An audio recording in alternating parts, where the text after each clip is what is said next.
전남도 의회가 민주당 경선으로 의장 선거를 마무리 짓기로 해서 좀 논란이 됐었었죠. 네, 소속 의원들이 많다 보니까 뭐 민주당 경선에서 선출된 사람이 의장으로 선출되는. 당 입장에서는 그렇게밖에 할 수 없었다라고 생각은 돼요. 다른 당 소속 의원 얼마나 좀 소외감이 들겠어요.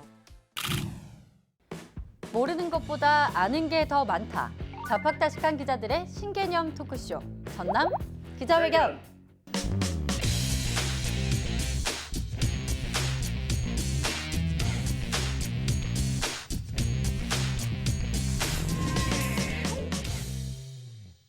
자, 오늘도 우리 이렇게 셋이 모였는데 지난 한 주 동안 좀 무탈하셨나요? 네, 무탈했습니다. 박종훈님. 네, 저도 별일 없이 잘 보냈습니다. 그런데 이게 벌써 우려했던 일이 좀 터진 것 같아요. 우리가 지난주에 그렇게 좀 걱정을 했었었는데 지역사회 감염 확산 이게 지금 현실이 됐다고 좀 보여질 수가 있는 것 같은데요. 그렇죠. 이제 광주 광역시발 감염이 이제 목포까지 확산이 됐고, 최근에 그러니까 오늘 전남도지사께서 전 22개 시군에 특별 지시를 했죠. 되도록이면 모임을 자제해달라 그렇게 했는데, 아무튼 지금 전체 하루 평균에 국내 확진자들이 한 50여 명 나오고 있는데 그 중에서 절반 정도가 광주 전남에서 확진 판정을 받았어요. 그리고 또 대전을 중심으로 한 뭡니까 감염 사례가 잇따르고 그렇죠, 있고, 다단계발. 그래서 대전에서 출퇴근을 하고 있는 충북 옥천이 자발적 고립을 이렇게 선택을 했어요. 그러니까 그 옥천군 밖에서 출퇴근하는 분들은 되도록이면 일정 기간 동안 옥천군 관내에서 거주하면서 출퇴근할 수 있도록, 그래서 뭐 자연 휴양림이나 이런 숙소를 이렇게 배정을 하고 그렇게 했습니다. 광주도 그렇게 한 5일 연속해서 계속 환자가 기하급수적으로 늘어나니까 박능훈 장관이 대구 사태와 좀 비슷한 사례가 발생할 수 있을 것 같다. 그러니까요. 예, 하면서 그 일주일이 가장 중요하다는 얘기도 좀 했었는데요. 지금 어떻게 좀 이게 확산이 얼마나 커질지는 아무도 장담할 수 없는 상황이기 때문에 좀 더 조심을 해야 될 것 같습니다. 중요한 게 우리가 감염 경로가 확실하지 않은 확진자들이 좀 늘고 있는 것 같아요. 우리가 이제 코로나19가 이제 초기에 확산될 당시에는 감염 경로를 이렇게 뚜렷하게 볼 수가 있었다고 하면 지금은 감염 경로 자체를 좀 모르시는 확진자들이 많이 나오기 시작을 했고, 또 N차 감염 확산 우려 이것도 좀 문제인 것 같거든요. 예, 그러니까 아까 말씀드린 것처럼 무증상 상태에서 이제 감염돼 있는데 무증상이다, 이런 사례가 전체 40% 정도 된다. 이게 이제 이태리에서 연구한 결과인데, 이런 분들하고 접촉했을 때 사실 무증상인데 뭐 접촉한 사람이랑 이렇게 감염되는데 그럴 때 깜깜이가 될 수가 있죠. 그래서 전혀 그런 것, 그리고 또 그런 확진자들과 접촉한 사례가 없는데 자신이 양성 판정을 받았다 그러면 그런 무증상 상태에서 아니면 그런 데를 만졌든지 뭐 대중교통을 이용했든지 그럴 경우 감염된다, 이렇게 좀 볼 수가 있을 것 같습니다. 언제쯤 이 코로나19를 걱정하지 않는 날이 올 수 있을까 싶거든요. 이전에 어떻게 살았는지 좀 약간 아련해지는 것 같기도 하고. 사실 제가 봤을 땐 이제는 그런 시대가 오기 힘들지 않나. 포스트 코로나. 예. 자, 그럼 화제를 좀 전환해서 오늘 우리가 이렇게 따로 모인 이유가 있습니다. 네. 지난 6.13 지방선거 이후에 자치단체장하고 의회가 구성된 지 벌써 2년이 지났습니다. 지난 2년 동안 어떤 성과들이 있었는지, 그리고 앞으로 나아가야 할 방향은 어떤 것들이 있는지 오늘 자세히 이야기 나눠볼 건데요. 먼저 자세한 내용 영상으로 확인해 보시죠.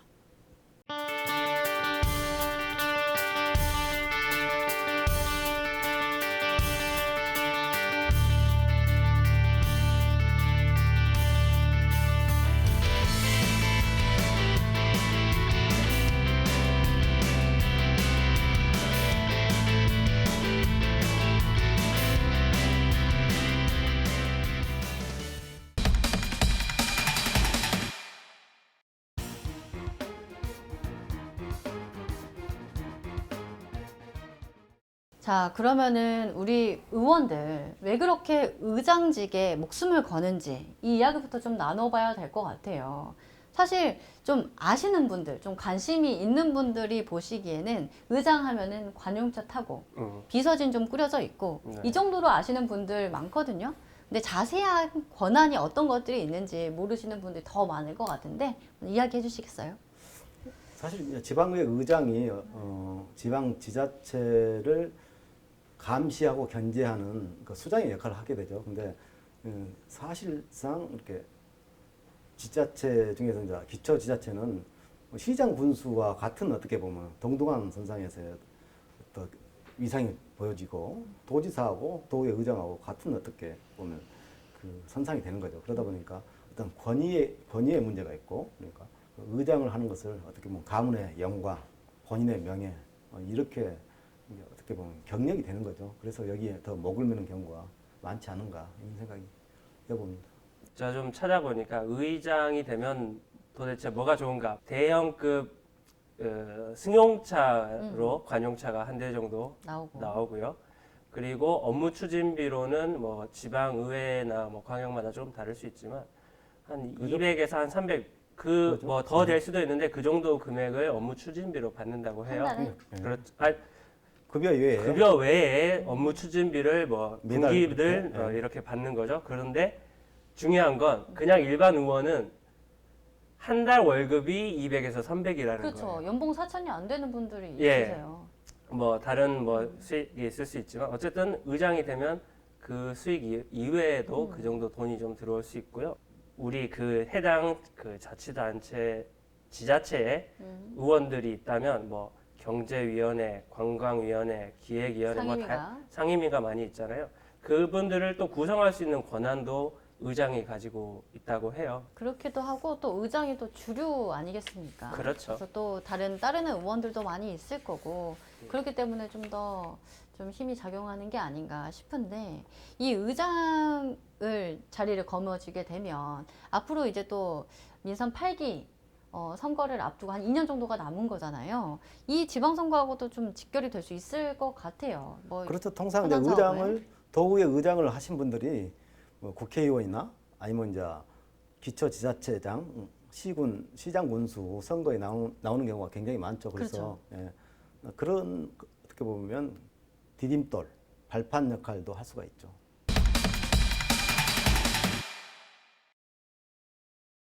지난 18일 열린 더불어민주당 전라남도의회 후반기 의장단과 상임위원장단 경선. 이 자리에서 의장은 물론 부의장 2석과 상임위원장 7석에 대한 단독 후보를 결정했습니다. 문제는 해당 경선이 전라남도의회 본회의장에서 진행된 것. 여기에 절대 다수당인 더불어민주당이 경선을 통해 사실상 의장단과 상임위원장단 선거를 치러 논란이 되고 있습니다. 오히려 영상이라든가 이런 걸 통해서 그 시민들도 다 볼 수 있게끔 공약을 하고 이거를 매니페스토 방식으로 해서 검증할 수 있는 이제 시민단체나 이런 데가 해야겠죠. 이걸 얼마나 의장이 지켰는지 이걸 검증을 하고 이게 이후의 투표에도 영향을 미치게끔. 더불어민주당은 선거 전에 단독 후보를 먼저 선출하라는 중앙당의 지침에 따라 총회를 열고 단독 후보를 선출했습니다. 하지만 현재 전라남도의회 전체 58명 중 53명이 민주당 소속입니다. 이번 경선이 선거로 비춰질 수밖에 없는 이유입니다. 그러나 더불어민주당 전남도당은 경선을 할 수도 있다는 것이지 무조건 경선을 하라고 지시한 적은 없다고 밝혔습니다. 하나의 방법을 의원총회를 거쳐서 논의를 하고 의장 선거에 임해라 이 말이야. 거기까지가 당이 개입한 거예요. 그 이상도 이하도 없어요. 이렇게 좀 인기가 있는 누구나 눈속 들이는 이 의장 자리를 놓고 전남도 의회가 민주당 경선으로 사실상 의장 선거를 마무리 짓기로 해서 좀 논란이 됐었었죠. 예. 그러니까 이게 뭐 도의회도 58명 가운데 54명이 더불어민주당 절대 다수를 차지하고 있고 나머지 뭐 정의당, 뭐 민생당 이렇게 해서 뭐 소수에 불과하니까 민주당 중심으로 모든 게 흘러가는 거거든요. 이제 그렇죠. 예, 소속 의원들이 많다 보니까 뭐 시군 의회도 마찬가지 같아요. 그래서 목포시 의회도 마찬가지로 민주당 경선에서 선출된 사람이 결국 본회의에서 의장으로 선출되는 그렇게 뭐 특별한 변수가 없이 뭐 이변이 없이 다 그런 식으로 22개 시군이 그렇게 다 된 것 같아요. 예. 그럼 그렇다고 한다면 다른 당 소속 의원, 무소속 의원이라든지 이 4명, 이 빠진 4명도 얼마나 좀 소외감이 들겠어요. 그렇죠. 이제 특히 이제 상임위원회 배정하는 데 있어서 그렇죠. 민주당 소속 도의원들이 절대 다수이다 보니까 본인이 가고 싶고 자신의 전문성을 살려서 뭐 가고 싶은 상임위원회가 있었는데 거기에 우선적으로 민주당 소속 의원들을 먼저 들어주다 보니까 이 사람들이 본인의 의사와 관계없이 어떻게 보면 전공하고 다른 전문성과 다른 상임위원회에 배정돼 가지고 불만을 표출하거나 아니면 뭐 정의당에서도 이번에 도의회가 원구성을 한 뒤로 성명서를 발표를 했어요. 네. 그래서 민주당이 너무 소수 당에 대한 그 배려가 너무 없다. 그래서 그 독식했다. 그래서 그런 비판 성명을 정의당 전남도당에서 발표하기도 했습니다.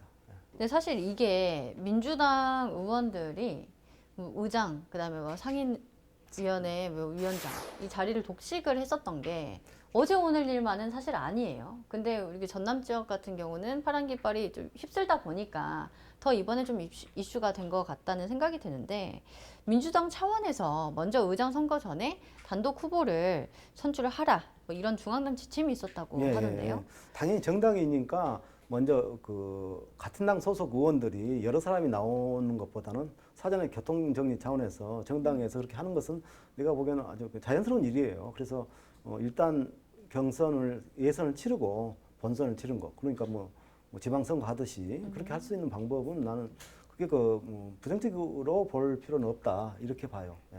어쨌든 방금 이야기했지만 우리 당의 인물이 의장이 돼야 우리 당 의원들에게 좀 더 뭐는 어떤 지원이 더 있을 수 있는데 그렇죠. 뭐 정말 50명이 넘는 사람이 민주당이어도 어떻게 될지는 모르잖아. 뭐 목포시 의회 부의장 선거처럼 정말 무소속 탈당했던 무소속 의원이 부의장이 된 것처럼 그 본선은 어떻게 될지 모르니까 당 입장에서는 그렇게밖에 할 수 없었다라고 생각은 돼요. 근데 말씀하신 것처럼 당이 아닌 사람들 일부 소수 의견으로 보자면 정말 말도 안 되는 행동을 한 거죠. 그렇죠. 그러니까 이게 도의 의장도 마찬가지고 시군의 의장도 마찬가지고 문제는 지역 국회의원이 있지 않습니까? 지역 국회의원이. 그래서 목포 같은 경우에는 그러니까 지역 국회의원의 의중이 그 의장 선출 과정에서 어떤 방식으로든지 이게 관철되기 마련이거든요. 근데 목포 같은 경우에는 이제 국회의원의 의중이 있었죠. 어떤 거냐면 다선 의원이 해야 된다는 원칙을 세워놓고 뭐 초선 의원이나 이런 분들도 좀 하려고 했는데 민주당 내에서 근데 결국 출마 포기를 종용을 한 뭐 그런 좀 사례들이 있었거든요. 그래서 물론 초선이고 또 그 예방접종 관련해서 연루가 돼 있던 의원인데 그분은 본인 좀 하고 싶었어요. 그런데 이걸 이제 국회의원이 이제 막은 거죠. 그래서 결국 다선 의원이 결과적으로 됐죠. 사선 의원이 박창수 의원이 의장으로 선출이 됐는데 이걸 두고도 여러 가지 이제 시선 어떻게 보면 그 평가가 엇갈립니다. 그러니까 정당이 현재 지방의회가 어찌 됐든 정당 공천제고 이 정당 공천제란 게 책임 정치, 책임을 지는 지방자치를 풀뿌리 민주주의를 하기 위해서 하는 거니까 당연히 정당이 개입해야 되고 그러면 그 지역구를 갖고 있는 지역 국회의원 또 지역위원회의 위원회 한 사람인 지방 의원들 자기 당 소속 의원들을 관리하고 감독하는 것은 지역 국회의원의 몫이지 않는가 뭐 이렇게도 평가를 하기도 하고요. 또 한쪽에서는 그 중앙 정치와 국회와 지방자치가 다른데 너무 지역 국회의원이 이런 시군의회 의장단 선거까지 개입한 것 자체가 과연 이렇게 지방자치 정신에 부합하는지 이걸 가지고 비판적인 의견을 갖고 있는 사람도 많죠. 예. 그렇다면 우리 전남도 의회 후반기 원구성 어떻게 좀 진행이 됐는지 알려주시겠어요? 네, 이게 먼저 이 장성의 김한종 의원이 의장으로 이렇게 선출이 됐고요. 부의장엔 화순의 구복기 의원, 해남 김성일 의원 이렇게 2명이 선출이 됐고 7개 상임위원장으로는 이 의회 운영위원장의 목포 정경선 의원, 기획행정위원장의 목포 박문옥 의원, 보건복지환경위원장의 여수 강정희 의원, 경제관광문화위원장의 구례 이현창 의원, 또 안전건설 소방위원장 여수 최무경 의원, 농림해양수산위원장의 신한 정광호 의원, 그리고 교육위원장의 장성혜 유성수 의원이 이렇게 선출이 됐습니다. 이번 도의회에 꾸려진 내용들 천천히 살펴보면은 의장 라인 중심으로 하는 이른바 좀 주류층의 독식은 없었다. 이런 평가들이 좀 있는 것 같거든요. 근데 지금 상임위원장과 의장단 전체를 보면 동부와 서부로 다 나눠져 있고 뭐 중부권이라든가 뭐 나주나 화순 쪽에 그리고 뭐 영광, 뭐 한평 쪽 이쪽은 전무하거든요. 네. 물론 이제 해남에서 한 분이 됐죠, 부의장. 네. 김성일 의원이 됐는데 나머지는 거의 동부하고 동부권과 서부권이 그냥 나눠 가진 형태가 됐어요. 어쨌든 이 상임위원장 자리도 마찬가지로 의장 선거를 앞두고 치러지면서 다 이렇게 어떻게 보면 배분을 하거든요. 서로 사전에 다 네. 맞추죠. 맞춰서 이제 배정을 하는데 아무튼 이런 식으로 결과는 됐습니다. 동부권과 서부권이 나눠가는 그런 형태로 됐습니다. 7개 중에 뭐 목포 2개, 신안 하나니까 서부권이 3개, 동부권이 2개, 나머지 이제 뭐 조금씩 해서 나눠 가진 것 같던데 어쨌든 7개 중에 3개를 서부권이 가지고 갔다는 거는 확실한 얘기죠. 독식은 아니지만 나눠서 잘 가져갔다. 특히 이번 선거에서는 전남 동부권 의원들이 서부권 의원들에게 좀 고배를 마셨다. 이런 평가들도 좀 들리거든요. 그렇게 볼 수 있지 않을까요? 뭐 상임위로만 보자면 동부권은 두석도 적진 않지만 그렇죠. 어쨌든 뭐 인구수로 따져 본다거나 뭐 지자체의 어떤 뭐 그런 뭐 그런 걸로만 보더라도 동부권이 좀 더 많은데 서부권에 이렇게 세 명의 상임위원장 선출됐다는 걸 보면 그렇게 뭐 고배를 마셨다고 볼 수는 있을 것 같은데요. 사실 그런데 의원들이 가장 선호하는 안전건설위원 쪽은 또 동부권이 가져갔어요. 네. 근데 동부권 소외로는 항상 좀 이슈가 되고 언급이 되는 것 같은데 이래서 또 의회 운영에 있어서 좀 대립각이 형성될 수가 있다. 이런 지적들도 있는 것 같거든요. 사실 이제 동부권에는 큰 프로젝트 사업이 이제 동부권 여수 쪽의 개발 사업들 아니겠습니까? 그리고 서부권 같은 경우는 이제 앞으로 진행될 것들이 이제 풍력 발전 단지 사업이라든가 이런 건데 이런 그 지역의 현안 사업에 대해서는 서로 일심동체로 의견을 같이 총화하고 그러니까 특별하게 저는 이제 동부권, 서부권 이렇게 굳이 나눠서 이것을 언론에서 이렇게 어떻게 보면 구분짓고 그 계파화하고 이렇게 하는 것은 별로 바람직스럽지 않다. 저는 그렇게 봐요. 저도 동감하는 게 동부권, 서부권이 아니더라도 또 남부권, 중부권, 북부권도 있을 수 있고 그렇죠. 의원들이 네. 60명에 가까운 사람들이 의원인데 다 자기 지역구에 대해서 어떤 걸 더 했으면 하고 싶고 그거를 연대하고 우리가 먼저 어떤 행사나 어떤 것을 사업을 따오고 싶은데 비슷한 사업을 저쪽에서도 추진하면 이제 그 둘 단체는 대립할 수밖에 그렇죠. 없는 거니까 이게 뭐 어떤 의미에서 보자면 이런 마찰도 어느 정도는 좀 필요하다고 저는 생각이 좀 됩니다. 민주당 전남도당이 뭐 도의회 안에 원내대표를 두는 방안을 좀 고심을 하고 있는 것 같더라고요. 이 원내대표가 필요한 이유가 뭔가요? 그러니까 어떻게 보면 국회로 얘기하자면 이제 교섭단체 아니겠습니까? 그래서 그렇죠. 민주당이 절대 다수를 차지하고 있기 때문에 도의회가 그래서 책임 있는 도의회 운영을 하기 위해서 이제 원내대표를 둔다 이런 취지로 얘기를 하고 있고요. 그리고 이번에 도의회 의장으로 당선된 김한종 의장도 뭐 공약으로